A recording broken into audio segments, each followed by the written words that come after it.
இன்றே டவுன்லோட் செய்து உங்கள் ஃபேவரட் ஷோக்களை என்ஜாய் பண்ணுங்க. ஐயா, இந்த பெட்ஷீட் போடுறதுக்கு கொஞ்சம் ஹெல்ப் பண்றீங்களா? ஏய், நான் என்ன வேலைக்காரனா? என்ன வேலை வாங்குற? ஐயா, இது நம்ம 2 பேருக்கும் பொதுவான ரூம். இந்த ரூமை சுத்தமா அழகா வச்சுக்க வேண்டியது நம்மளோட பொறுப்பு. என்னால தனியா ஒரு ஆளெல்லாம் போட முடியல. கொஞ்சம் ஹெல்ப் பண்ணுங்க. என்னால முடியாது. ஓ, அப்போ ஓகே. ஏய், எதுக்கு இப்ப கழிச்சு போடுற?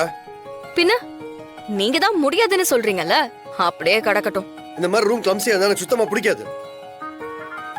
ஒழுங்கா எல்லாத்தையும் நீ நல்லா மடிச்சு வை. என்னால முடியாது. தேவனா நீங்களே அரேஞ்ச் பண்ணிக்கோங்க. ஏய்,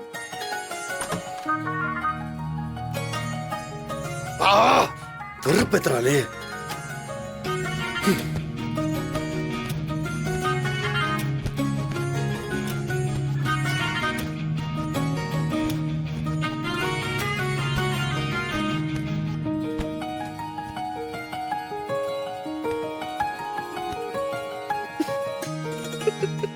என்ன சிரிக்கிற? ஒண்ணும் இல்ல, நீங்க தான் வீராதி வீரன் சூராதி சூரனாச்சே. தனியா ஒரு ஆளா பெட்ஷீட் போட வேண்டியதானே? ஏன் இவ்ளோ தடுமாறுறீங்க? என்ன ஹெல்ப் வேணுமா? ஒன்னும் தேவையில்ல, நாங்களே போட்டுப்போம்.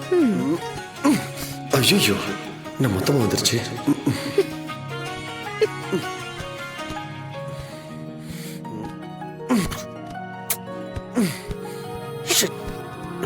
ஐயோ, ஹெல்ப் வேணும்னா கேளுங்க. இப்படிலாம் புருஷன் பொண்டாட்டிக்குள்ள கூச்சப்பட்டா எப்படி குடும்பம் நடத்துறது? சரி பண்ணு.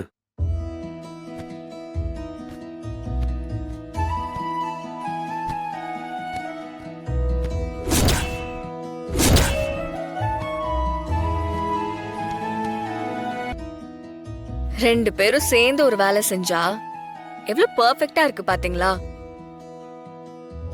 இதுதான் நமக்குள்ள இருக்கிற ஒற்றுமைங்கிறது. அப்புறம் நீங்க உள்ள வரும்போதே எனக்கு தேங்க்ஸ் சொல்ல வந்தீங்கன்னு தெரியும். ஆனா ஏன் தயங்குறீங்க? சொல்லுங்க, கேக்குறேன். ஓ, உனக்கு அந்த ஆசை வேற இருக்கா? நான் ஒன்னும் தேங்க்ஸ்லாம் சொல்ல வரல. அப்புறம் உள்ள வரும்போது ஏதோ சொல்ல ட்ரை பண்ணீங்களே, அது என்னது? அது உன்கிட்ட ஒரு கேள்வி கேட்கணும். என்ன? அந்த ஏவி தப்பா பண்ணது உனக்கு எப்படி தெரியும்? அதான பார்த்தேன். நீங்க எங்க மனசு மாறி தேங்க்ஸ் எல்லாம் சொல்லிருவீங்களோன்னு பயந்துட்டேன். கேக்குற கேள்விக்கு பதில் சொல்லு. அதான் உங்க லக்கி சாம் ஆஹா ஓஹோன்னு பில்டப் எல்லாம் கொடுக்கும் போதே எனக்கு தெரியும் அவன் இப்படிதான் ஏதாவது சொதப்புவா, முட்டாள்தனமா ஏதாச்சும் பண்ணி வச்சிருப்பான்னு. அதான் நான் முன்னெச்சரிக்கையா வினோத் சார் கிட்ட சொல்லி ஏவிய கொஞ்சம் ரெடி பண்ண சொன்னேன். பாத்தீங்களா, கட்டின பொண்டாட்டி அக்கறையா இருக்கிறதுக்கும் யாரோ ஒருத்தி அக்கறையா இருக்கிறதுக்கும் வித்தியாசம் இதுதான். இவன் நிஜமாவே ஸ்மார்ட் தான் போல. சேச்சே, இவன் நான் ஏன் பாராட்டணும்? நான் வெறுக்கணும்.